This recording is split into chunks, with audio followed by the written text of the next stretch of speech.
dia beli. Kedagingan saya gini. Makanya Yesus mengatakan begini, tuyul lewat. Kita diberkati Tuhan. Pulang. Betul? Sujud menyembah Dia.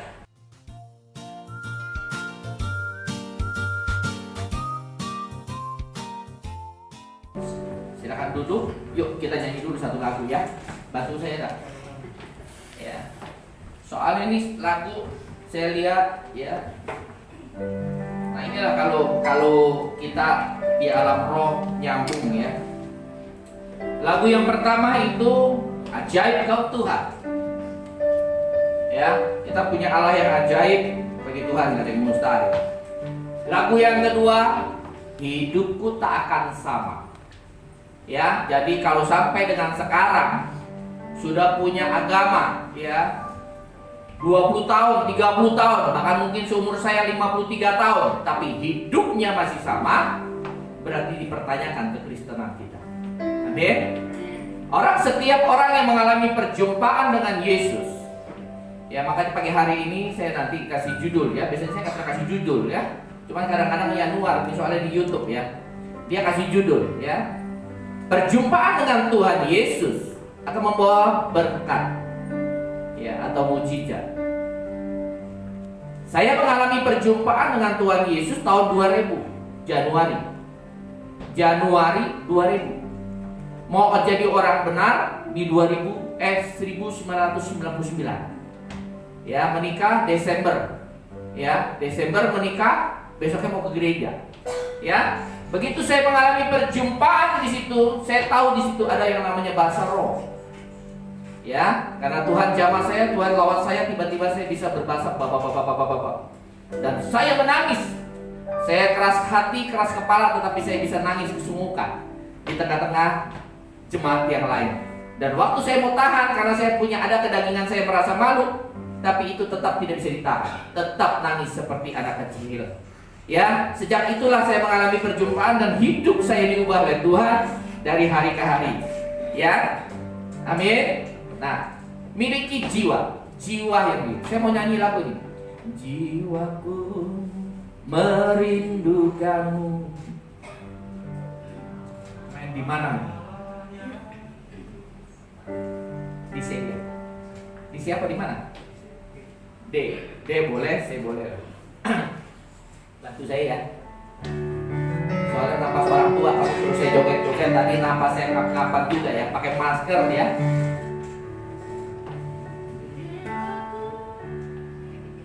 Jiwaku merindukanmu, ya Allah yang hidup. Jiwaku haus kepadamu, ya Allah yang hidup. Jiwaku merindukanmu, ya Allah yang hidup. Jiwaku haus kepadamu,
Sini aja ya. Nggak ada kursi juga di belakang nanti kamu. Kasihan nanti. Ya. Amin ya, puji Tuhan ya. Saya udah lama nih gak ketemu sama dia orang nih, ya. Luar biasa ya. Sayanya tambah tua apa mereka yang tambah gede? Ya. Puji Tuhan ya. Nah, inilah orang-orang yang memiliki kerinduan untuk melayani dan berjumpa dengan Tuhan. Amin. Pagi hari ini kita kumpul di sini karena kita rindu untuk berjumpa dengan Tuhan. Rindu untuk mendengar firman-Nya, rindu untuk memuji menyembah Dia.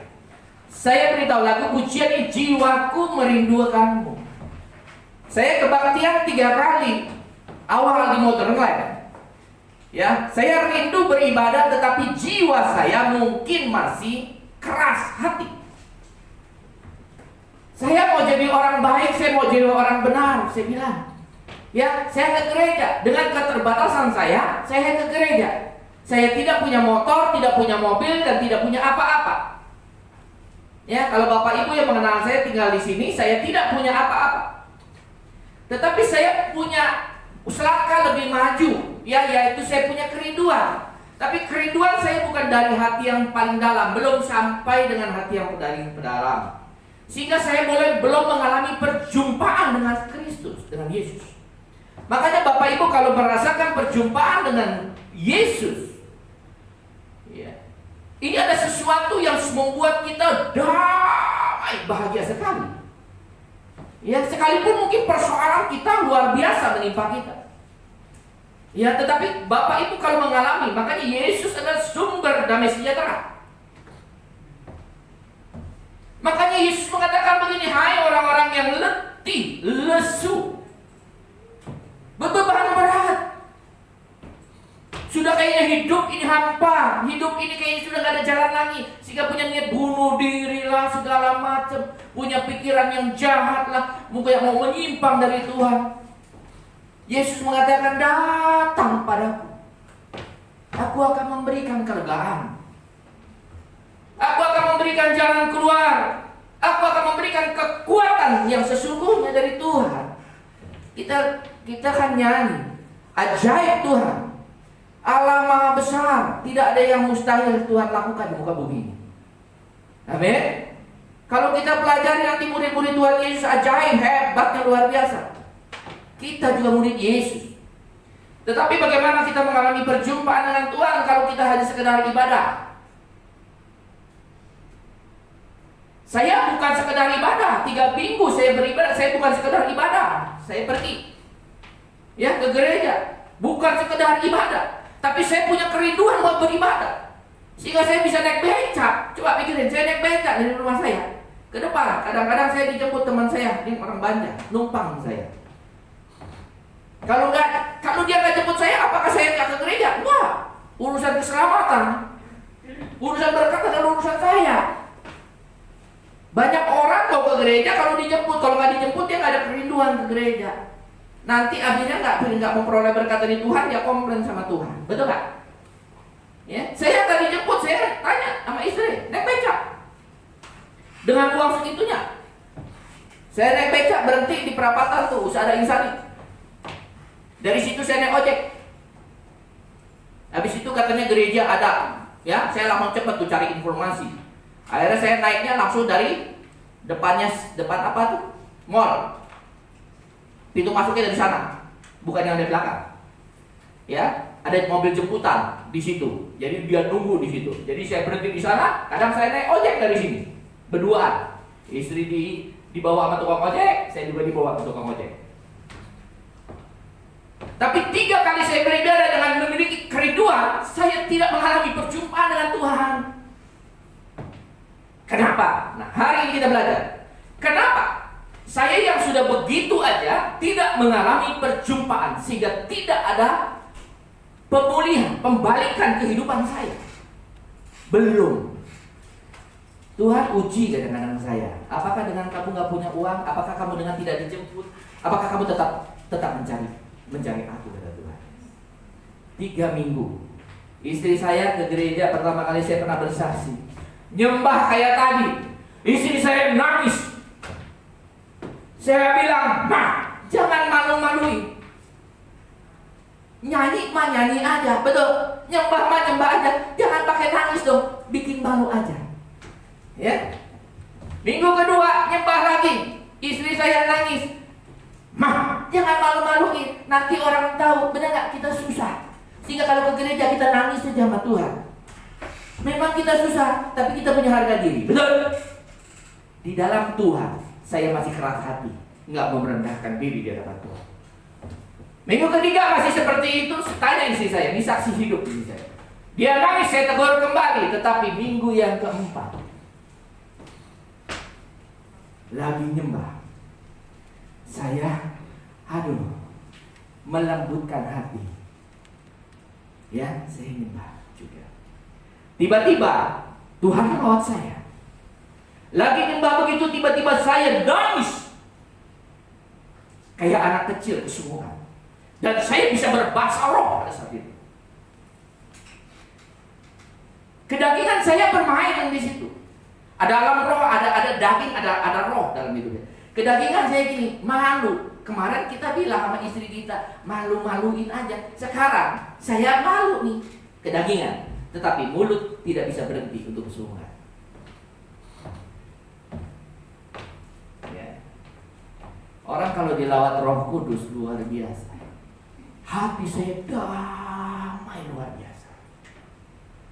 Ya, damai. Beban itu kayak diangkat, beban hidup saya sama Tuhan.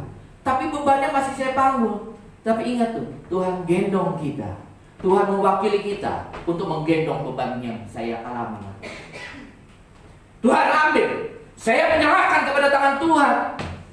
Karena saya mau melembutkan hati. Makanya ke gereja itu bukan sekedar ke gereja, tapi miliki kerinduan untuk berjumpa dengan Tuhan. Kalau kan nanti setiap ibadah kita hasilnya nol. Sehingga jangan heran Bapak Ibu ketemu orang yang 40 tahun dia ke gereja, sampai sekarang masih tetap ke gereja, tetapi karakternya tidak berubah. Orang yang mengalami perjumpaan dengan Kristus dan komitmen untuk diperbarui dari hari ke hari menjadi serupa dan segambar dengan Tuhan Yesus, harusnya perubahan terjadi. Seperti tadi lagi, hidupku takkan sama. Ya, orang-orang yang di Lampung tuh teman saya tuh di metro, kalau ketemu saya yang bekas-bekas preman dulu, bingung melihat saya. Awal saya bertobat jangan, jangan-jangan Pak Hedi mau jadi pendeta. Teman-teman saya dunia malam yang di Jakarta, lu mau jadi pendeta ya? Biasa, kalau kita menjadi orang benar tantangannya banyak sekali, betul nggak? Tapi saya memiliki komitmen kerinduan untuk menjadi benar di hadapan Tuhan. Prosesnya luar biasa. Prosesnya luar biasa. Ya, karena saya jenderalnya iblis waktu itu. Jenderal iblis. Saya bilang, dosa apa yang belum saya lakukan? Ya, kecil-kecil begini dosa apa yang belum saya lakukan? Ya. Orang kalau di metro itu bukan takut sama saya, takut sama pasukan saya di belakang. Ya, saya mah cuma buka jalan, pasukan saya yang hajar. Ya, karena dulu saya punya pasukan gitu. Ya. Pasukan saya dari orang biasa, preman sampai anak-anak tentara semua sampai polisi saya punya semua. Ya, karena dulu saya punya dulu kayak sekarang mah apa namanya? Geng lah gitu ya. Ya sampai banyak gitu. Ya, jadi kalau malam minggu lagi kumpul tinggal atur yang ini punya masalah. Oke, masalah kemarin berapa? Saya kirim 100 orang. Yang sini masalahnya apa? Oh, ini masalah lebih berat, saya kirim 300 orang. Ya, jalan kaki kalau zaman dulu mah nggak pakai ini, jalan kaki. Ya, nyerbu kampung orang, saya kirim 300 orang. Itu yang kita lakukan. Ya, imbas ke Jakarta juga sama, saya bergaul di Guntur. Ya, bergaul sama PM segala. Ya, kecil-kecil tapi bergaul sama PM. Ya, main di dunia malam. Ya, makanya Stardust segala macam tuh ya.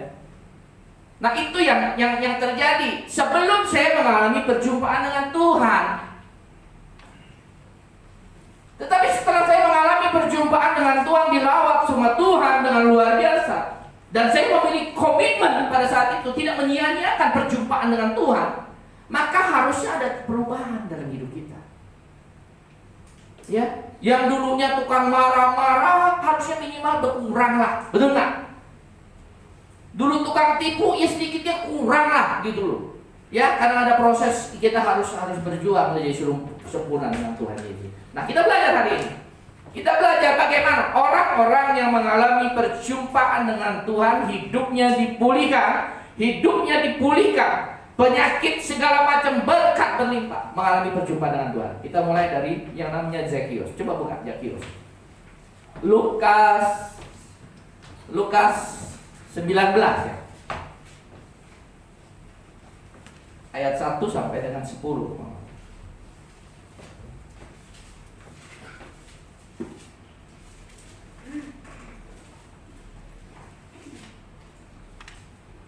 Saya baca 1 ya, Bapak Ibu 2 ya. Yesus masuk ke, ini judulnya apa nih? Zakius kan? Tahu Bapak Ibu Zakius? Tahu? Orang kaya. Betul. Orang kaya, orang sombong bener. Betul, gak perlu Tuhan, betul. Tapi sampai satu titik dia punya kerinduan untuk melihat yang namanya Yesus. Ini awal yang bagus, memiliki kerinduan untuk berjumpa dengan Yesus. Makanya kalau orang yang masih sombong, masih keras hati, susah dibentuk sama Tuhan. Susah. Ya, keras hati, keras kepala. Ya, hati batu, kepala batu. Kadang-kadang kepalanya baja, hatinya baja, susah bener. Bawa ke tuh, tahu steel, dilebur di sana. Ya, biar cair itu hati sama kepala yang keras baja. Bagi Tuhan gak ada yang mustahil kok. Betul? Coba yang memiliki hati yang seperti baja, kepala seperti baja, betul nggak? Saya bawa hari ini ke Krakatau Steel tuh, Cirebon. Betul? Cair nggak? Cair. Ya, bagi Tuhan tidak ada yang mustahil asal kita mau melangkah. Ya, melangkah mencari Tuhan dengan kerinduan. Yesus masuk ke kota Yeriko dan berjalan terus melintasi kota itu. Di situ ada seorang bernama Zakius, kepala pemungut cukai, dan dia seorang yang miskin. Ia berusaha untuk melihat orang, apakah Yesus itu. Tetapi ia tidak berhasil karena orang banyak, sebab badannya pendek. Maka berlarilah dia.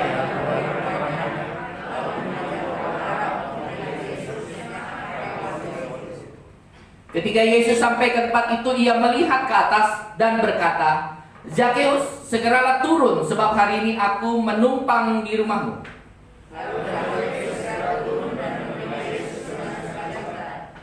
Tetapi semua orang yang melihat hal itu bersungut-sungut, katanya, ia menumpang di rumah orang berdosa.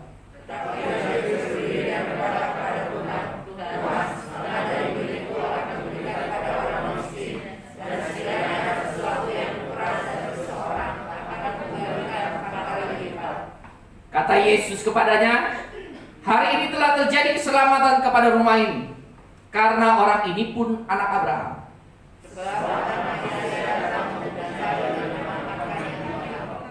Amin. Amin ya. Nah, kita coba kita bahas ya. Jadi kalau baca firman 1 Perongkop, kita lihat Zakius. Kita belajar tentang Zakius nih ya. Ya, kayak saya dulu dikuatkan waktu saya punya masalah kiri kanan depan belakang atas bawah ya, semua masalah menghantam saya. Seolah-olah hidup ini stop sampai di sini. Tetapi saya belajar dari firman Tuhan yang namanya Ayub ya. Nah, hari ini juga kita belajar bagaimana supaya kita mengalami perjumpaan seperti yang dialami Zakius.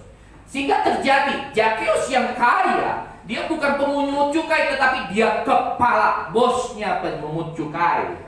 Ya, di mata orang-orang di kampungnya dia orang jahat, dia orang tidak benar. Makanya itu ada perkataan, kenapa Yesus mau mampir ke rumah dia? Gitu.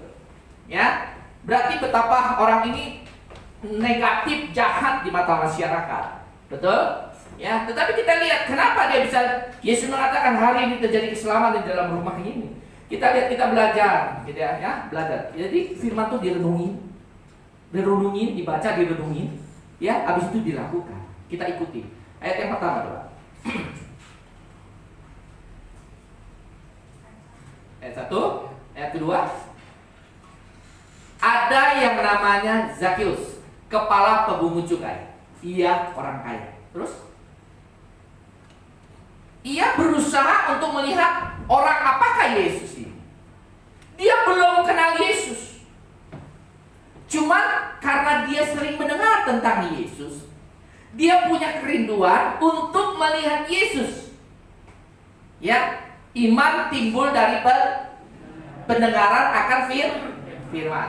Iman tentang Yesus timbul dari orang-orang sering ngurumpiin bicara tentang Yesus, makanya Zakius punya sedikit iman, kepercayaan, sehingga dia mau melihat siapa sih orang yang namanya Yesus itu. Makanya ibu-ibu itu sering dengar yang baik-baik, karena dari yang baik akan menghasilkan iman yang baik. Mendengar hal yang negatif akan menjadi iman yang negatif. Ya, ingat, jadi tutup kuping untuk hal-hal yang negatif.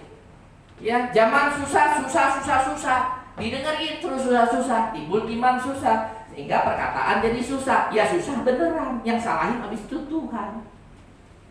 Sudah dibilang iman timbul dari pendengaran. Mending dengar hal-hal yang positif. Amin. Tetapi ia nggak berhasil melihat Yesus. Dia sudah berusaha, tapi dia nggak berhasil melihat Yesus. Kenapa? Karena pendek. Saya nggak tahu pendeknya berapa. Ya, saya nggak tahu pendeknya berapa. Dia mungkin sudah loncat-loncat, tapi dia nggak bisa melihat Yesus. Karena kenapa? Karena orang banyak. Dia pendek. Nah, coba dengan keterbatasan begini, kalau orang kaya, apa yang dilakukan? Udah pulang aja lah. Bener nggak? Bener nggak? Kalau bawa anak buah, kalau enggak, nah ini kita bicara orang yang punya kerinduan ya setengah-setengah. Apa yang dilakukan? Kita normal aja ya, kita lihat ya. Gua udah lompat, gua punya kerinduan, gua nggak bisa lihat, orangnya banyak, gua pendek. Apa yang dilakukan? Pulang. Betul?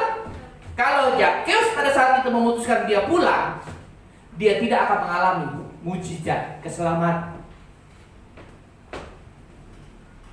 Makanya ikut Tuhan tuh baru mentok dikit, jangan langsung putus asa.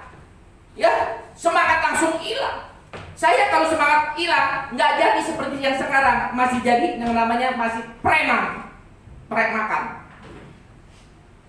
Tetapi saya berjuang. Kenapa ya? Ikut Tuhan kok sampai saya malah nggak punya uang, nggak bisa makan. Saya sudah mengalami perjumpaan dengan Tuhan. Saya sudah nangis di gereja, kesemukan kayak anak kecil. Saya sampai bisa berbahasa roh. Tapi kenapa kok saya jadi susah makan? Tuh saksinya. Nah, Tuhan pertemukan saya dengan yang namanya Bu Yati, hamba Tuhan. Saya nggak kenal sama Bu Yati. Betul nggak Bu Yati? Cuma karena kita seberang-seberangan aja rumahnya. Sore saya cuma ngomong, Bu Yati main lagi ke rumah saya. Bukan saya yang ke rumah Bu Yati. Bu Yati ke rumah saya, ngobrol bertiga sama istri saya di pagar. Saya masih ingat, makanya saya ingat banget. Saya cuma Bu Yati, kenapa ya Bu Yati? Saya bilang, kok saya mau ngikut Tuhan, kok sampai sekarang susah. Kenapa? Di kepala saya sudah bermain. Tuh kan, lu ngikut Tuhan tambah susah. Mendingan lu ngikut gua aja, balik seperti dulu. Lu kumpul dengan teman-teman, bawa pulang. Malam pulang bawa nasi hainam, bebek bakar, masih bisa. Ya, saya mangga besar kayak muruk Gajah Mada. Datang mah langsung dikasih rokok. Mau pulang bawa rokok lagi, makanya ada yang ikut saya, cuma keliling gitu. Dia ternyata buka warung di rumahnya. Gimana? Bisa 6 bungkus Samsu, Marlboro. Dia datang di rumahnya. Kalau saya kan saya sedot. Pulang, ya datang ke sana nasi. Pak ini mau makan apa? Baru datang ditawarin makan. Ya, mau ATL kayak JJ kayak ya nggak diploma, itu kan semua tuh Mickey Mouse semua. Kayak saya punya saham di sana.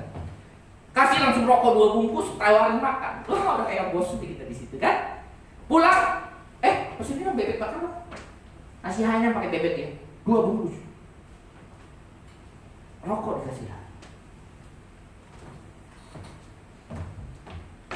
Kalau waktu itu saya ketemu bentur dengan masalah, saya balik badan dan kembali kehidupan yang lama, Zakius tetap pemukul cukai. Saya tetap menjadi orang dunia malam. Tetapi waktu Bu Yati cuma ngomong begini, Pak Hendi kan dulu ngikut satunya, dia masih sopan dulu. Kalau sekarang mungkin, Pak ini kan dulu ikut setan. Gitu. Kalau dulu masih sopan, karena baru kenal beberapa bulan, dia nggak berani sama saya. Dia cuma ngomong begini, Pak ini kan dulu ikut satunya. Sekarang mau ikut Tuhan, yang satunya pasti gak terima. Jadi seolah-olah kalau ngikut Tuhan, hidup lu lebih susah. Mendingan lu balikin ikut gua. Nggak mungkin sampai susah makan. Oh gitu ya. Nah itulah yang membuat perkataan Bu Yati inilah yang memacu saya bukan untuk mundur, tetapi justru saya akan melangkah lebih maju. Karena apa? Saya punya tekad mau jadi orang benar. Makanya tekad dulu. Zakheus tekad, punya keinginan kerinduan berjumpa dengan Tuhan Yesus. Ada masalah, dia nggak mundur. Sama, saya ada masalah, nggak mundur. Kenapa? Saya mau ikut Yesus orang.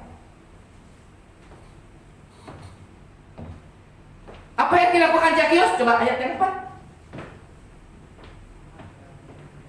Maka berlarilah dia. Coba kalau Bapak Ibu lihat orang kaya, ya, orang kaya, orang jahat, betul nggak?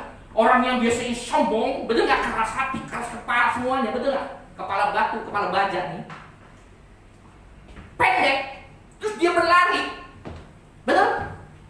Maka berlarilah ia mendahului orang banyak. Coba dia berlari, berarti kan sekuat tenaga dia berlari, betul nggak? Ya, kalau dulu ada yang iseng begini, tuyul lewat. Orang pendek, bener gak? Udah jahat, mendingan gua katain tuyul sekalian, bener gak? Berlari dia. Berarti dia sudah mau merendahkan dirinya, betul? Untuk mencari Tuhan. Berapa banyak orang yang masih tinggi hati dalam mencari Tuhan? Bagaimana dia mengalami berjumpa dengan Tuhan? Dia sudah gak mikir badan dia pendek, dia gak pikir kata orang. Dia nggak pikir lagi omongan orang, enggak. Yang penting saya rindu untuk berjumpa dengan Tuhan. Itu yang harus dilakukan.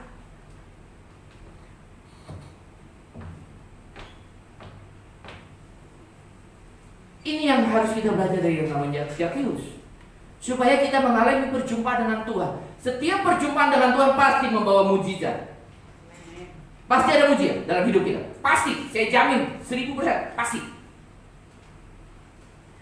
Ya, kita mati, terus mati nih, cuma 2 kan? Betul? Ketemu masuk neraka atau ketemu masuk surga? Kalau kita mati terus berjumpa dengan Tuhan Yesus, apa bukan mujizat? Berarti kita benar masuk surga nih, benar? Tapi begitu mati terus kita ketemunya Lucifer, berarti kan ini bukan berkat gitu loh. Amin? Ya. Apa yang dilakukan setelah dia berlari, ngebut lah ibaratnya. Lalu ia memanjat pohon. Coba kita lihat, dia memanjat pohon. Udah lari, sudah pendek, ya. Dia jahat di mata orang, dia berlari mendahului orang, ya. Dia awalnya mungkin loncat-loncat, ngintip-ngintip, bener nggak? Betul? Dia sudah lagi nggak menghargai hidupnya gitu loh, ya, makanya tanggalkan, ya.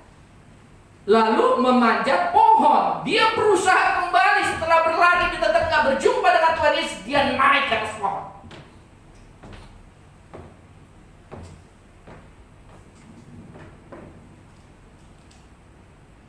Biarlah renungan pagi ini menegur kita.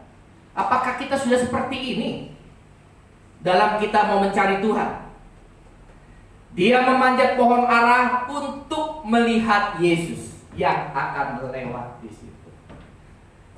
Ayat 5 2.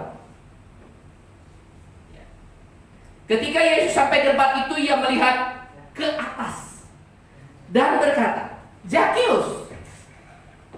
Yesus tahu nggak? Ini orang brengsek, tahu nggak? Tahu kan? Yesus maha tahu, betul kan? Makanya ayat yang penutup, dia datang untuk menjadi orang yang tersesat. Ketika Yesus melihat ke tempat itu, ia melihat ke atas dan berkata, Zakheus, turun. Sebab hari ini aku akan menumpang di rumahmu. Coba, waktu kalau kita melihat Jokowi lewat, betul? Terus Jokowi ngeliat begini, ya kan? Pak Bapak, turun. Hari ini saya mau nginep di rumahmu. Senangnya luar biasa, betul nggak? Susah, Pak. Susah ya? Kayaknya susah. Oh, sayanya susah, bener nggak? Karena protokolnya. Tapi Yesus kan nggak ada protokol, dia nggak punya rumah soalnya. Oh, ya. Coba selanjutnya kita belajar ya pelan-pelan ya. Makanya kalau firman tuh direnungin ya. Lalu Zakheus segera turun dan menerima Yesus dengan sukacita. Karena apa yang dia cari, apa yang dia harapkan, apa yang dirindukan mau ke rumah dia. Dia segera turun, bukan pelan-pelan. Segera turun, ini namanya dia antusias dia. Kegirangan dia untuk menyambut Yesus. Dan menerima Yesus dengan sukacita. Ayat 7. Tetapi semua orang yang melihatnya, nah ini karena apa? Karena kehidupan dia tidak menjadi berkat, jadi baris sandungan bagi banyak orang, sehingga tetap orang bersungut-sungut. Sabar. Tetapi semua orang yang melihat hal itu bersungut-sungut, katanya ia menumpang di rumah orang berdosa. Saya orang berdosa. Ini orang bukan saudara, bersungut-sungut, mengejek Zakheus, mengejek Yesus, betul nggak? Sama saya. Waktu saya mau jadi orang benar, banyak orangnya yang kalau teman-teman dunia malam ngomong, lu mau jadi pendeta ya? Saya anggap kurang menghina lah ya. Teman-teman saya di Lampung, weh, Hendy sekarang mau jadi pendeta tuh. Ya, saya pulang ke Lampung, udah bertobat nih, tapi masih dalam proses ya. Saya pulang ke Lampung, masuk yang namanya Gang Becek, kalau di Metro tahu lah. Ya, di Gang Becek itu komplek perjudian segala macam, semuanya di situ ya. Dari anak kecil sampai orang dewasa semuanya berjudi, dari judi kelereng, judi karet, judi apapun semua ada di situ. Dan tukang mabok semua. Saya datang ketemu teman kan, si Uun ada di situ, si ini ada di situ, semua ada di situ. Ya kumpul kepala tuh, yang megang pemuda Pancasila, yang megang pemuda pasukan Siliwangi, kumpul ada di rumah kosong. Saya datang masuk gang, begitu datang. Kapan datang? Saya tahu teman-teman saya beler semua. Kapan datang? Baru kemarin. Saya bilang, mabok semua ya? Enggak. Udahlah, saya bilang. Ngapain? Kita udah gede, udah tua. Bukan zamannya gitu lagi. Dibuang. Tapi kan kelihatan kalau orang beler, bener nggak? Matanya, cara ngomongnya udah ngaco semua ya. Ya. Karena minum iya, pil iya, cabu iya, ganja iya gitu. Ya. Nah, saya nasihatin dia. Ya. Banyak firman Tuhan mengatakan tidak tetapi semua orang yang melihat hal itu bersungut-sungut. Saya alami. Yang menyakitkan saya sebetulnya. Ya, untung saya tetap kuat di dalam Tuhan. Mami saya nggak percaya saya bertobat. Awal tante saya, tante tahu ya, tante paman, ya Ii Akiu lah. Semua saudara saya tidak ada yang percaya kalau yang namanya Hendy itu bertobat. Kenapa? Yaitu ya, Akiu saya, Ii saya, mana-mana kungkung saya pernah saya maki-maki semua. Ya, Ii saya pernah tancapin celurit di mejanya. Itu kehidupan. Makanya waktu saya bertobat mana ada yang percaya. Nah, saya memasa bodoh. Tetapi mami saya tidak percaya. Bahkan ada perkataan cici saya tidak percaya. Bahkan ada perkataan dari adik saya yang perempuan yang paling kecil. Dia ngomong ke mami saya, Mi, nanti liatin aja koko Hendy. 3 bulan lagi juga brengsek lagi. Dikasih waktu 3 bulan loh Pak. Waduh, saya dengar begitu, aduh.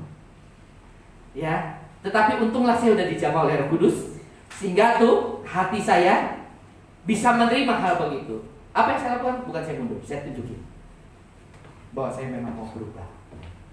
Ya, cita-cita. Habis itu saya pulang ke Lampung lagi. Yang ini berikutnya, Ii saya, Akiu saya kumpul di rumahnya semua. Panggil saya, suruh sharing firman. Ini yang terjadi. Makanya proses perubahan harus tetap dijaga. Bagaimana cara jaga? Terus dekat sama Tuhan, baca firman. Kenapa? Dalam proses kita menjadi serupa dan segambar, iblis bermain di situ, mau menggagalkan rencana Tuhan dalam hidup kita. Amin. Ia menumpang di rumah orang berdosa. Ayat 8. Tetapi Zakheus berdiri. Sama kan? Saya nggak dipercaya orang untuk bertobat. Tetapi saya berdiri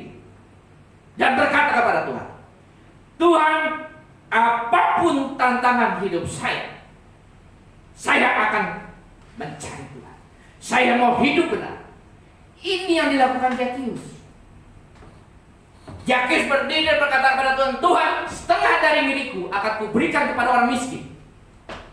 Inilah kalau orang yang sudah mengalami perjumpaan dengan Tuhan, segala sesuatu yang dia miliki di dunia ini sudah nggak ada artinya. Makanya kalau sampai detik ini Bapak Ibu masih sayang dengan apa yang ada di dunia ini, patut dipertanyakan, apakah memang Bapak Ibu pernah mengalami perjumpaan dan sampai sekarang tetap dibimbing oleh Roh Kudus?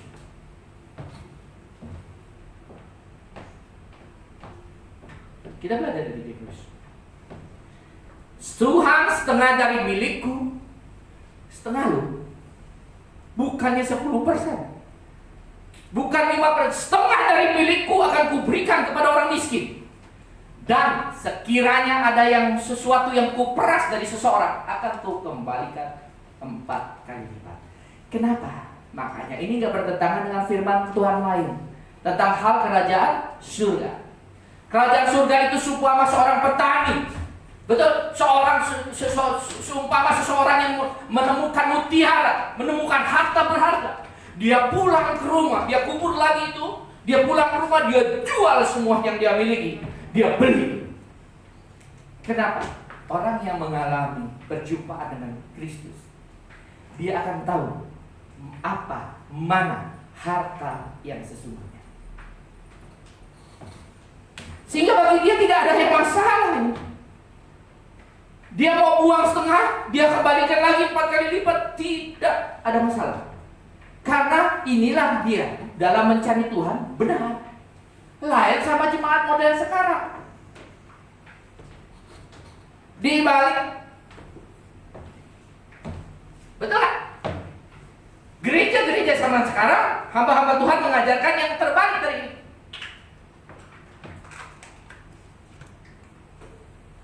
Betul? Datang kepada Tuhan untuk cari yang itu, yang Zakheus sudah terima, yang punya. Makanya jangan salah, lu nabur sedikit, tuai sedikit lo ya. Nabur banyak, tuai banyak lu. Dan tolak ukur keselamatan perjumpaan dengan Tuhan Yesus bukan lagi dalam hal kerohanian, tetapi hal jasmani, hal duniawi. Dia lihat nih Pak Buyung mobil 1, besok jadi 2, diberkati Tuhan. Pasti itu dia mengalami perjumpaan dengan Tuhan. Ketutup tuh karakternya tukang ngamuk di jalanan. Betul? Ketutup tuh nanti cara kerja kita yang tukang tipu segala macam. Yang penting dia sudah jadi pelayan Tuhan. Dan dilihat tadinya mobilnya 1 jadi 2, rumah 1 jadi 2. Betul Pak Buyung? Dia Pak Buyung sekarang depositnya ada 100 miliar. Amin. Amin dong, bilang gitu kan. 100 miliar. Orang tidak melihat. Orang melihat yang di luarnya. Diberkati Tuhan. Ini gereja salah, saya kasih tahu. Emang kalau mati terus dia bawa tuh deposito 100 miliar. Nah makanya belajar dari Zakheus. Zakheus yang punya duit 100 miliar aja pada saat dia berjumpa dengan Tuhan Yesus, 100 miliar mau dibuang dia. Kenapa? Yesus jauh lebih besar dari 100 miliar. Amin. Nah ini yang harus kita tanamkan dalam iman kita, dalam hal kita mencari Tuhan.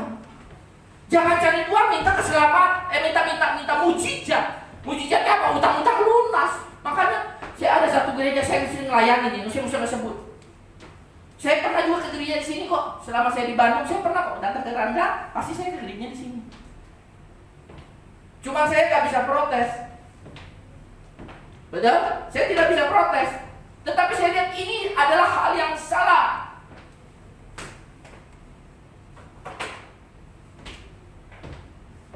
Hal yang salah. Makanya saya nggak pernah ngikutin. Saya tetap beli persembahan, tapi saya nggak mau ngikutin deklarasinya. Kita itu jangankan cuma segini. Lebih dari ini pun kita nggak bisa buka pintu surga. Saya kasih tahu kalau karakternya nggak benar. Yang bisa buka pintu surga adalah karakter benar, hidup kita benar, baru tingkat-tingkat langit dicurahkan. Tuhan buka tingkat langit. ini, aduh murah amat tuh kerajaan surga, murah amat keselamatan. Betul? Sudah katakan, makanya saya nggak pernah. Saya kelayani di GBI cabang-cabang yang lain juga. Suruh begini, nggak mau saya. Saya tetap di bawah. Nanti udah diadain baru saya masuk. Kenapa tidak sesuai dengan iman saya? Masa dengan saya ngangkat begini saya kira ya, yang punya hutang dilunasin.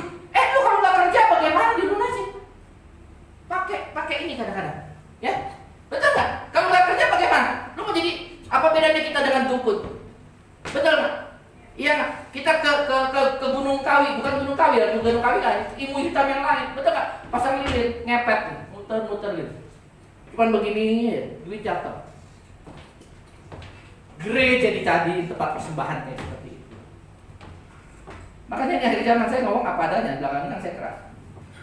Saya nggak mau di sini nanti akhirnya orang buta nuntun orang buta, akhirnya masuk jurang semua.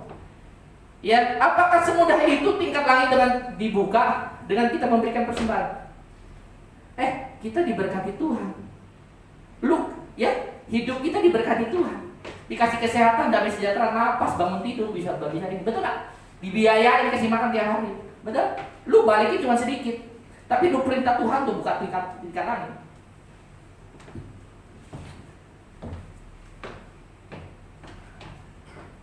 Ya, makanya lihat ajaran yang sesuai dengan kebenaran firman Tuhan.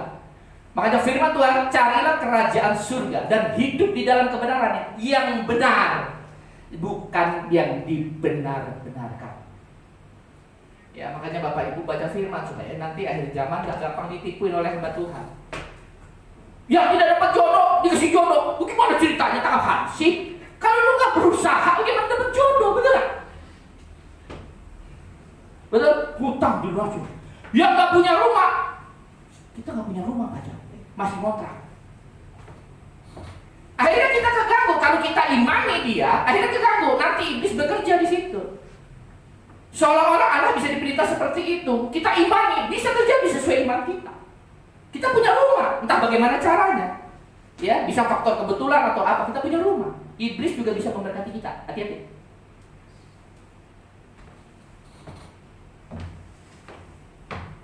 Yang tidak punya rumah di bumi diberikan rumah. Betul? Lu nyolong rumah siapa lu kalau nggak mau berusaha? Masa cuma ngangkat begini doang? Amin. Jadi tahu ya. Terbalik ajarannya. Yang diajarkan Tuhan, dia udah punya uang 100 miliar, tapi pada saat dia berjumpa dengan Tuhan, inilah harta sesungguhnya. Saya pulang, saya jual semua yang 100 miliar, saya untuk mendapatkan Yesus. Ini harus kita lakukan dalam hidup ini. Makanya Zakheus bisa berkata seperti itu. Setengah milikku, kuberikan kepada orang miskin. Setengah loh. Ya. Kalau orang dunia setengah, kayaknya bikinnya bisa bertahun-tahun. Tapi spontan, betul gak? Betul? Apa? Yesus tunggu ya.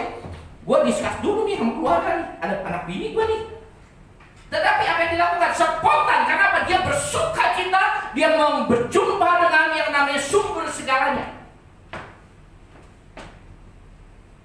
Dia nggak ada permintaan bahwa Yesus akan berkata begini. Ya, kamu diselamatkan. Enggak. Dia sudah berjumpa, mengalami perjumpaan dengan Tuhan Yesus. Dia nggak minta sesuatu dari Yesus. Saya waktu punya kerinduan berjumpa dengan Tuhan Yesus, saya nggak mikirin bahwa utang saya dilunasin, penyakit saya disebut. Enggak. Saya cuma pengen berjumpa dengan Yesus. Tapi berapa banyak orang yang mau berjumpa dengan Yesus tapi belakangnya ada embel-embel. Biar utangnya dilunasi, biar dapat jodoh, biar dapat rumah, biar biasa. Ya ini karena hamba Tuhan yang mengajarkannya salah. Zakheus nggak minta apa-apa sama Tuhan. Betul? Bahkan dia memberikan apa-apa untuk Tuhan. Nah ini yang benar. Kristen sejati, pengikut Kristus seperti ini. Makanya ngikut Kristus kata ngomong begini, pikul salib. Jangan mau enaknya aja, pikul salib. Betul? Salibin kedagingan, buang hal-hal duniawi. Engkau bersahabat dengan dunia, berikut dengan isinya, musuh Tuhan. Amin. Engkau bersahabat dengan duit, rumah, mobilmu, hartamu, bukan musuh Tuhan. Engkau manusia tidak bisa menyembah kepada Tuhan. Nah, Yesus ini nggak pernah baca Alkitab, tapi dia tahu. Kenapa? Karena dia berjumpa dengan sumber firman. Ayat 9. Kata Yesus kepadanya. Nah, yang dilakukan Zakeus itu terima berkat dulu, baru nyumbang, baru memberikan setengahnya, atau memberikan setengahnya dulu, baru terima ini. Berkorban dulu, benar nggak? Saya kalau nggak berkorban tentang hati saya yang keras ini, nggak bisa saya mengalami perjumpaan dengan Tuhan. Makanya minggu keempat baru saya mengalami perjumpaan. Saya korbankan ego saya nih. Rendahkan hidup saya nih. Korbanin kedagingan saya. Baru saya bisa merasakan perjumpaan dengan Tuhan. Amin. Ya, korbankin. Mungkin korban waktu, korban perasaan, korban ini segala macam. Baru bisa mengalami. Makanya orang yang masih memiliki akar kecewaan, akar kepahitan, kekecewaan, sakit hati, tidak mungkin bisa berjumpa dengan Tuhan. Amin. Kenapa? Firman Tuhan mengatakan, kuduslah kamu. Oh, ini udah ganti ya. Kuduslah kamu sebab aku maha. Tanpa kekudusan tidak ada seorang pun yang bisa berjumpa dengan. Nggak bisa. Rendahkan dirimu, layakkan hidupmu di hadapan Tuhan, miliki kerinduan yang benar, maka engkau bisa berjumpa dengan Tuhan. Nah, kalau sudah mengalami perjumpaan dengan Tuhan, disitulah mujizat, berkat, kesembuhan, segala terjadi. Nah, ini berkat ya, keselamatan itu berkat. Yang paling hebat, kita ngikut Yesus supaya apa? Supaya kaya apa supaya apa? Cuma satu, saya kasih tahu, kita nih terima Yesus sebagai Tuhan dan Juru Selamat supaya kita masuk surga. Cuma satu. Betul? Kita terima Yesus sebagai Tuhan dan Juru Selamat supaya kita diselamatkan, nanti masuk surga. Nah, seperti itu. Kalau yang namanya nanti kesembuhan, kekayaan, uang, berkat duniawi, itu mah bonus. Dikasih nggak dikasih, sudah kamsya. Karena yang paling penting adalah selamat itu. Cuman kalau ngikut Yesus, mencari Yesus, maunya berkat, pengen utang juga nanti katanya kalau kita ke gereja diterima Yesus gitu, utang pasti beres, Tuhan nanti berkati lo. Bener nggak? Dia pakai ayatnya, banyak bener ya. Ya salah satunya pakai perpuluhan, pasti dia perpuluhan banyak, berkat juga nggak? Betul nggak? Udah kayak judi togel aja, ya nggak? 2 angka kali 70, 3 angka kali itu berapa? Tahu nggak anak lu? Hah? Tahu nggak? Kalau 2 angka kali berapa dapatnya? 70 kan? Jangan tahu nggak tahu ya. Hebat, udah anak Tuhan, udah 2 angka. Jangan ngomong nanti dia tergiur lagi, ya. Besok dia pasang lagi Singapura. Kayak judi. Makanya ada lagi di sini. Bahwa makanya saya selalu ngomong di sini jangan kelepasan ya. Doa syafaat nih. Tuhan berkatilah orang yang memberikan persembahan perpuluhan, persembahan diakonia, persembahan sulung, persembahan kolektor, berkati mereka 10, 20, 30, 100 kali lipat. Saya dibawa Tuhan, gue dianggap judi togel. Betul nggak? Urusan Tuhan mau berkati hidup kita urusan. Yang penting kita taat dengan firman, mengembalikan perpuluhan, memberikan persembahan sulung, memberikan yang terbaik. Yang penting kita selamat. Kenapa? Orang kikir nggak masuk surga. Ada ayatnya. Anak saya paling senang tuh Jeva. Nggak tahu dia nembak siapa tuh. Orang kikir nggak masuk dalam, nggak mendapat bagian dari kerajaan surga. Kikir loh Tuhan. Nah dia kikir. Hari ini telah terjadi keselamatan kepada rumah. Coba kita lihat kata-kata rumah. Bukan Yesus berkata hari ini telah terjadi keselamatan kepadamu. Kita lihat. Ya, hari ini telah terjadi keselamatan kepada rumah ini, bukan kepadamu Zakeus. Rumah ini. Makanya firman Tuhan nggak pernah bertolak belakang. Ya, imam keluarga, seorang laki-laki itu pusaka hatinya Tuhan. Pada saat dia bertobat, seisi rumah akan diberkati Tuhan. Istrimu akan diberkati, anak-anakmu akan diberkati. Kuncinya imam. Imam ini kalau hidupnya benar, maka seisi rumah gak usah dipikirin. Makanya saya pernah berkata begini, udahlah, lu sayang anak, iya gue cari duit untuk anak begini. Ya benar, tapi hidupnya ngawur. Gue cari untuk anak gue supaya anak gue bisa bahagia. Lu mau nyenengin anak, membahagiakan anak, tapi hidup lu sebetulnya menghancurkan anak. Saya kasih ayat. Lu kalau cinta sama anak, lu berbalik dari jalan-jalan. Firman Tuhan mengatakan, apabila laki-laki bertobat dan berbalik dari cara hidup yang tidak benar, maka anak istrinya akan diberkati. Lu kalau sayang sama anak, lu lakukan ini aja. Ini janji Tuhan. Makanya orang benar tidak ditinggalkan, bahkan sampai anak cucunya meminta roti. Berarti berkat, asal kita mau mencari Tuhan, mau benar, berkat bonusnya adalah 3 turunan. Dia diberkati, anak diberkati, cucunya diberkati. Amin. Ya lihat nih, Zakheus bertobat, seisi rumah diselamatkan Tuhan. Karena orang ini pun anak Abraham. Kita anak Abraham bukan? Keturunan Abraham bukan? Bukan ya, bukan keturunan yang lain ya. Berarti keselamatan juga bisa terjadi hari ini kepada kita semua yang mau merindukan Tuhan dengan seluruh tubuh jiwa raga kita. Ya, yang mau berbalik. Makanya saya sering kasih ya. Waktu itu ada temannya si Shelly. Waduh, bawanya sangat mati. Saya direferensi nama si Shelly itu, ya. Lu konsultasi aja sama pendeta gua katanya, kepala gua ya di Bandung. Iya, dia orang Surabaya. Oh, jerocos. Udah saya ngomongin ke kepala air. Udah gini deh. Siapa namanya ya? Ya, itulah.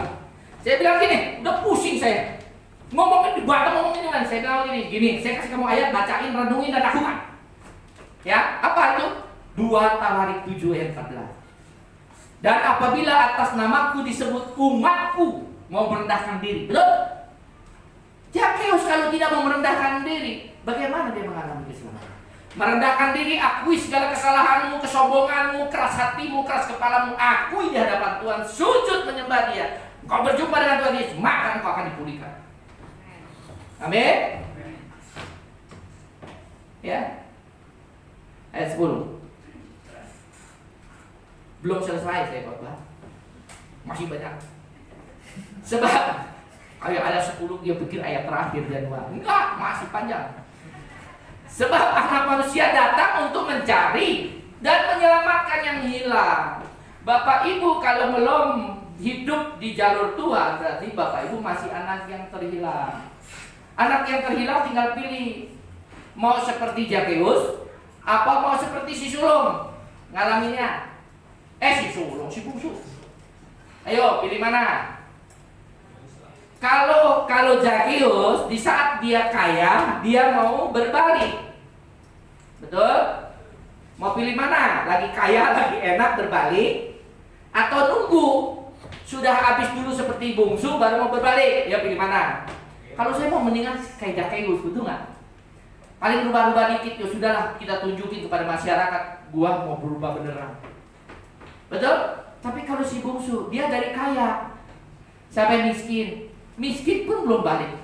Keras kepala nih, kayak jemaat kita di sini Pak Babang, masih ada keras batu, kayak batu. Betul? Mau seperti si bungsu, udah habis duitnya, masih nggak mau balik kepada bapak. Betul? Gua mau kerja, gengsi gua kalau balik ke rumah bapak. Betul? Dia kerja sampai titik tertentu, kerja di kandang babi, masih nggak mau balik ya. Anak orang kaya kerja di peternakan babi. Betul? Tapi pada saat dia lapar, dia mau makan, bukan makan nasi. Firman Tuhan mengatakan, bahkan sisa makanan babi pun tidak bisa. Baru ingat Tuhan sama bapaknya. Mau seperti itu. Hidup ini pilihan. Amin. Mau seperti itu, seperti Zakheus atau si bungsu. Atau seperti saya lah. Kan di sini banyak yang nggak tahu ya berarti ya. Atau seperti saya. Kapan timingnya saya cari Tuhan? Ayo, apa mau seperti saya? Saya sudah jatuh ketimpa tangga, masuk selokan, kena kotoran. Sudah nggak ada yang nolong, temennya jauh, saudara juga nggak ada yang nolong. Baru saya ingat Tuhan. Mau seperti saya gitu?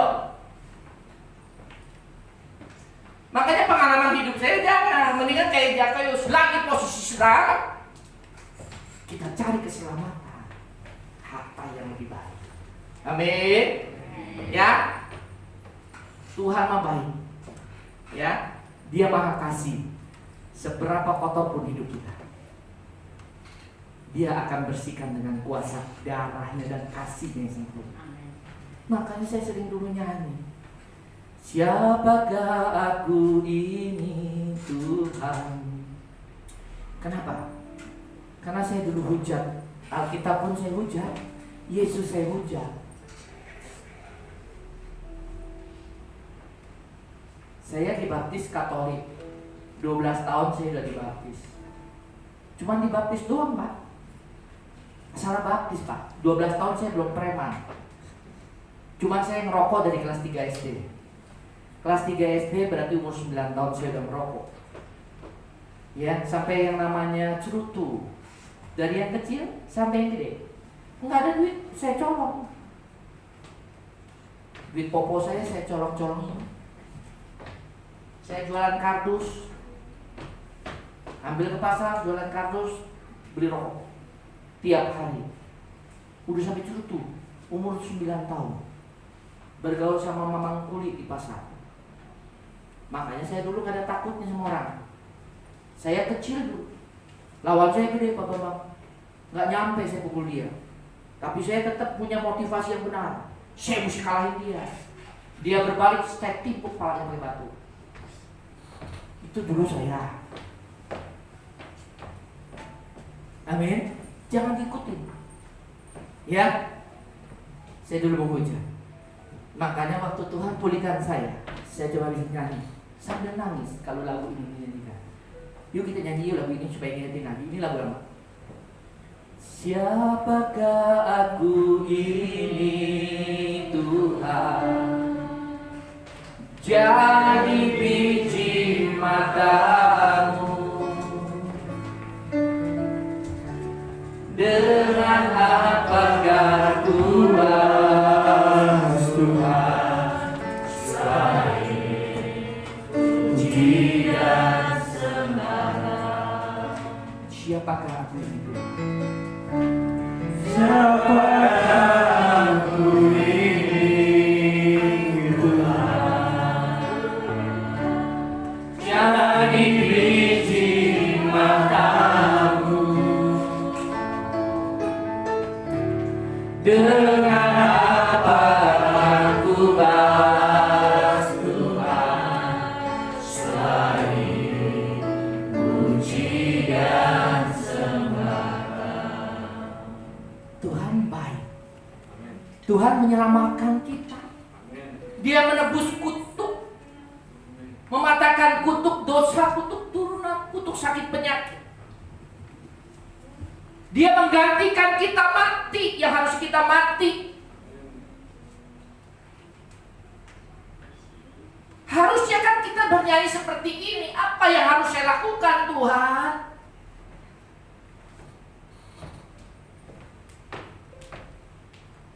Tapi coba banyak orang Kristen yang tiap bulan, tiap hari, tiap minggu ke gereja, mungkin berdoa syafaat. Kelakuannya nggak berbeda dengan yang baru, belum benar-benar dunia yang masih dalam kehidupan dunia gelap. Bahkan mungkin dunia orang gelap itu kasihnya malah setia kawannya luar biasa. Betul. Kalau preman itu setia kawannya luar biasa. Saya siap mati kok untuk teman saya. Dulu makanya saya sering ambil alih perkara dia. Setia sama teman, kepala pun saya kasih. Tetapi kenapa hamba Tuhan kita tidak memberikan hidup kita kepala kita? Tuhan cuma minta hati kok sama kita. Lembutkan hatimu supaya aku bisa berkarya di dalam hidupmu.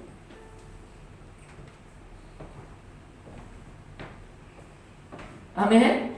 Biar hari ini firman ini menegur kita. Ya. Saya kasih contoh satu terakhir. Ya. Sebelum saya kasih contoh ini, siapa murid Tuhan Yesus yang punya power luar biasa? Setiap orang berjumpa dengan dia mengalami mujizat. Petrus sama Paulus. Dua yang punya mujizat. Betul? Yang sapu tangannya bisa nyembuhin orang siapa? Petrus. Sapu tangan. Ya, Paulus itu mah sapu tangan. Yang bisa menyembuhin orang sakit penyakit dengan bayangannya siapa? Petrus. Bayangannya murid Yesus aja, bayangannya aja ditunggu orang. Dia lewat siapa tahu bayangannya aja kena. Itu kuasa muridnya. Sapu tangan Paulus itu dipakai untuk orang dikepretin sama orang, bukan minyak murapat, sapu tangannya sembuh. Apalagi Yesus. Amin. Makanya cari dia. Alami perjumpaan dengan dia. Apapun persoalan kamu, mau sakit penyakit, masalah ekonomi, masalah keluarga, bawa kepada dia. Tuhan tuh sanggup. Amin. Yakios yang begitu aja, saya yang dulu brengsek menghujat firman, menghujat Tuhan. Tuhan bisa pulihkan. Amin. Tadi saya mau ngobrol sebentar sama Pak Haryanto, ini teman perselayanan saya dulu. Ya, potang panting awal gereja ini juga sama dia. Buka persekutuan doa di daerah Poris segala macam. Ya, tanya Pak Haryanto. Ya, sampai kita berbentur dengan Poris banyak kuasa kegelapan, tuh tanya Pak Haryanto. Ya, sampai terakhir kita jadi kayak dukun ya Pak Haryanto ya. Orang diganggu kita mesti beresin. Dia mau pindah rumah kita mau beresin, katanya ada setan, ada hantu segala macam. Betul?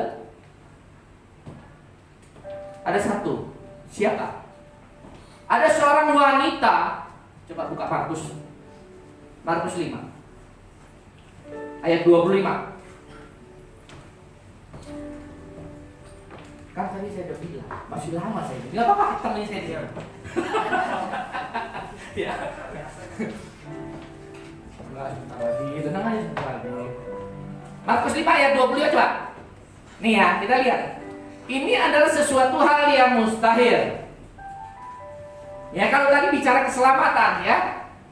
Keselamatan, berjumpa dengan Tuhan Yesus, keselamatan, mujizat, berkat hal duniawi, kesembuhan dari itu adalah bonus.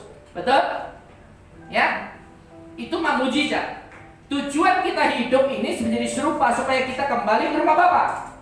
Kita terima Yesus, percaya dan ikuti ajarannya supaya kita diselamatkan, mati masuk surga. Di dunia kita dapat bonus. Amin.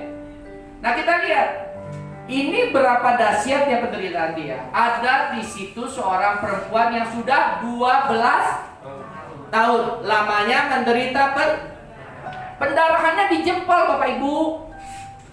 12 tahun mah nggak apa-apa, betul nggak? 12 tahun mah cuma pendarahan di jempol, betul nggak? Iya, manggut akhirnya ya. Pendarahannya di mana nih? Pendarahan, Bapak Ibu, pendarahan. Perempuan kalau pendarahan gimana sih? Ya, 12 tahun. 12. Dia berusaha nggak supaya dia mengalami kesembuhan? Mungkin dia udah nanya orang, makan ramuan. Mungkin juga dia udah ke orang pinter, betul nggak? Betul? Makanya seperti saya, semuanya sudah mentok, baru terakhir nyari Tuhan. Nah ini tipenya. Karena dia tidak mempunyai kesempatan untuk berjumpa dengan Yesus. Telah berulang-ulang diobati, nah itu kan berbagai tabib. Ini kan berarti dokter lah, dari dokter umum, dokter apa, dokternya, dokter hidup, mau dukun sekalipun dia udah habis. Sehingga telah dihabiskannya semua yang ada padanya. Habis di hartanya untuk berobat. Jadi dia bukannya belum berusaha, dia sudah berusaha. Ya, semua yang ada pada, namun sama sekali tidak ada. Malah sebaliknya keadaan semakin, ya, ayat 27. Dia dengar. Makanya saya Bapak Ibu, dia dengar. Hari ini Bapak Ibu, saya dengar firman. Iman bertumbuh tentang Yesus. Maka di tengah-tengah orang banyak, ia mendekati Yesus. Yesus dikerumuni dari belakang dan menjambak jubahnya. Ayat 28. Sebab katanya, iman. Dia dengar bahwa Yesus ajaib. Dan dia punya iman, powernya lebih hebat. Gua jamah aja jubahnya. Seperti gua dengar Paulus hebat, Petrus hebat. Asal bayangannya aja kalau dia lewat, kena sama gua sembunyi. Iman. Karena dari dengar, Petrus hebat lu, kata orang. Dan dia mau mengalami. Dia percaya. Wanita ini juga sama. Dia berkata, asal ku jamah saja jubahnya, aku sembuh. Ayat 29. Seketika itu juga berhentilah pendarahannya dan merasa bahwa badannya sudah sembuh dari penyakitnya. Amin. Amin. Ini kuasa Tuhan kita. Jadi kalau ada hamba Tuhan waktu virus corona sedang melanda dunia, dia disuruh Tuhan untuk menghadik seperti menghadik badai angin topan, diperintahkan oleh Tuhan. Saya mempertanyakannya, Tuhan yang mana? Karena Tuhan kita ajaib. Amin. Kalau dia yang perintah harus berhenti, betul? Makanya saya dalam pelayanan juga saya jaga. Ini ego saya apa Tuhan yang suruh? Kalau Tuhan yang suruh biasanya pasti terjadi. Oh, Tuhan yang ngomong kok. Tuhan kita bukan Tuhan yang main celana ngomong A besok jadi B, besok dia bekeras, ngelit gitu loh. Enggak. Kalau Tuhan yang suruh hadir itu corona harus berhenti tahun itu. Seketika itu juga perdarahan 12 tahun yang tidak ada caranya, Tuhan sanggup sembuhkan saat itu juga. Ini Tuhan yang kita sembah. Amin. Makanya mesti lihat, makanya Bapak Ibu mesti pinter, makanya dengar firman supaya jangan dibodohi. Benar gak? Saya kemarin baca Alkitab tentang hal gembala yang dipercaya oleh Tuhan untuk domba-dombanya di muka bumi ini. Tuhan akan minta pertanggungjawaban dari gembala yang kerjanya cuma menghisap, mengambil susu dari domba-dombanya. Tuhan rebut kembali domba-dombanya di akhir zaman ini. Tuhan akan hukum gembala-gembala seperti itu. Amin. Ya, saya ngomong apa adanya. Ya. Nah ini, jadi kalau ada yang mengklaim, waktu itu Bu Nomi ada lagi hamba Tuhan ya, ngomong katanya nanti virus corona setelah nanti pasca hilang. Ditunggu nggak pasca, katanya pasca lain nanti tunggu 40 hari belum pengangkatan. Ya, ditunggu lagi 40 hari malah. Nah, maka saya kadang-kadang saya baca lagi, gara-gara lu hardik nih coronanya malah jadi menggila-gila sekarang. Amin. Kalau Tuhan yang perintahin, pasti saat itu juga Tuhan tidak akan pernah mempermalukan dirinya. Makanya firman Tuhan mengatakan tidak ada perkataan Tuhan yang keluar tanpa Tuhan genapi. Amin. Ini Tuhan yang ngomong, cerita tentang Tuhan, bahwa apapun persoalan hidupmu, yang penting dengan kerinduan, jiwa yang benar, dengan hati yang benar, maka Tuhan akan pulihkan hidupmu. Amin. Amin. Ya, Tuhan kita ajaib ya. Jangan mau ditipuin pendeta, betul nggak? Ya, hamba Tuhan di mimbar. Saya juga bisa salah. Makanya kadang-kadang saya kalau mau khotbah, istri tadi nanya, Pak, udah persiapan? Sudah kemarin. Kadang-kadang gini, saya kalau hamba Tuhan gitu, Tuhan mau ngomong apa? Oh, mau ngomong tentang ini, ya sudah, tinggal cari arah pendukungnya aja. Nah hari ini Tuhan mau ngomong begini, ya sudah, ngalir aja. Ya, soalnya saya kalau baca Alkitab, kita pasti bawa, tapi saya nggak baca, karena pakai kacamata, mendingan ngomong ini anak. Ya, sekali lagi, Tuhan yang kita sembah, Dia adalah Allah yang hidup. Alami perjumpaan dengan Tuhan, maka engkau akan melihat mujizat dan berkat yang dahsyat dari hidupmu. Yang nanti engkau akan berkata, ajaib Tuhan, ajaib. Seperti lagu yang pertama, ajaib kau Tuhan. Ajaib kau Yesus atau Tuhan? Tuhan. Yuk kita nyanyi lagu pertama. Nah ini baru tutup ya. Kita perkatakan dengan iman kita. Kita dengar Yesus ajaib hari ini. Dia sanggup memulihkan kita, dia sanggup menyembuhkan kita, bahkan yang mustahil. Pendarahan 12 tahun yang sudah berobat kemana-mana, duitnya habis. Tapi dengan kuasa Yesus, hanya dengan jubahnya, dia disembuhkan. Ini ajaibnya Yesus yang kita sembah. Amin. Sama Tuhan Yesus gak usah bayar, Bapak Ibu. Kalau hamba-hamba Tuhan aja bisa bayar. Benar nggak Pak Buyung? Pak, doain saya dong. Saya ini udah penyakit, kata dokter, kata 3 bulan lagi saya akan meninggal sakit kanker. Oh, panggil hamba Tuhan. Hamba Tuhan langsung bapak. Dalam nama Yesus. Habis itu Paknya ada amplop. Betul? Bayar nggak? Bayar. Kenapa? Karena saya doain orang juga dikasih amplop. Ya. Bahkan saya doain teman saya, kakaknya, yang divonis sudah bakal mau meninggal. Bahkan kakak ipar yang ngomong, rohnya sudah temuin dia katanya. Suruh siap-siapin katanya kawinnya dipercepat anaknya. Saya bilang, ngaco, kalau dia nggak makan pasti mati. Tapi kalau enggak makan, saya bilang, sampai sekarang masih hidup kok. Ya.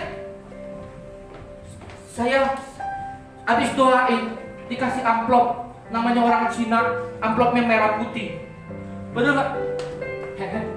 Apa ini? Dari Cikgu. Apa ini? Emang gua minta bayar? Ya udah, saya menghargai.